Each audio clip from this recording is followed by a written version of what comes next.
മണി എന്ത് പറ്റി? എന്ത് പറ്റാൻ? നീ കരഞ്ഞെന്ന് പറഞ്ഞു. അങ്ങനെയൊന്നുമില്ല. എടി ഇങ്ങോട്ട് വയ്ക്കേ. പറ, എന്താ കാര്യം? ഒരു കാര്യം ഇല്ലെന്ന് പറഞ്ഞില്ലേ? അങ്ങനെയല്ല, എന്തോ ഉണ്ട്.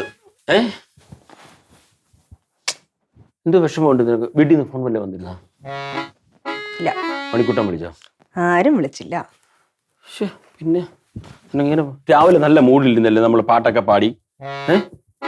പിന്നെന്ത് പറ്റി? രാവിലെ നമ്മൾ വിചാരിക്കും ഇന്നത്തെ ദിവസം നന്നായിരിക്കുന്നു. പക്ഷെ മുന്നോട്ട് പോകുമ്പോ എന്തൊക്കെ പ്രശ്നങ്ങളാണ് വരാൻ പോണത് നമ്മൾ അറിയില്ലല്ലോ. പ്രതീക്ഷിക്കാത്ത കാര്യങ്ങളൊക്കെ സംഭവിക്കും. ഇപ്പൊ മൂടൊക്കെ പോകും ചിലപ്പോ. അത്രേ ഉള്ളൂ. അതിന് പെട്ടെന്ന് പ്രതീക്ഷിക്കാതെ എന്ത് കാര്യം ഉണ്ടായിരുന്നു? പറയാൻ മാത്രമുള്ള ഒന്നുമില്ല എന്റെ രവിയേട്ടാ. സത്യം. മണി, നീ കള്ളം പറയണ്ട. നിന്റെ മുഖത്ത് നല്ല എന്തോ ഒരു വിഷമം തോന്നുന്നുണ്ട്. ഒരു കാര്യം ചെയ്യ്. അയ്യോ, ഇതെന്ത് മണി? അത് ക്യാബേജ് മുറിച്ചപ്പോ വലിയൊരു മുറിവ് വന്നു. മണിക്കുട്ടി, നിന്റെ ഞാൻ എപ്പോഴും പറയുന്നില്ലേ ശ്രദ്ധിക്കണ്ടേ?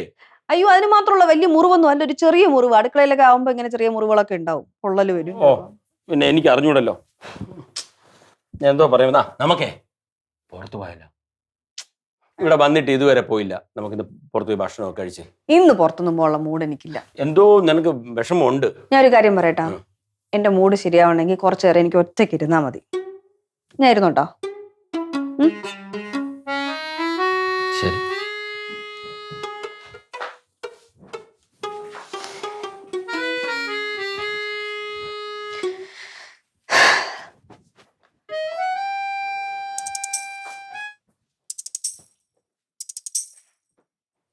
അമ്മ അമ്മ അമ്മ രാമങ്കിള് പറയാണേ അമ്മ കരഞ്ഞെന്ന്. എന്തിനമ്മ കരഞ്ഞ?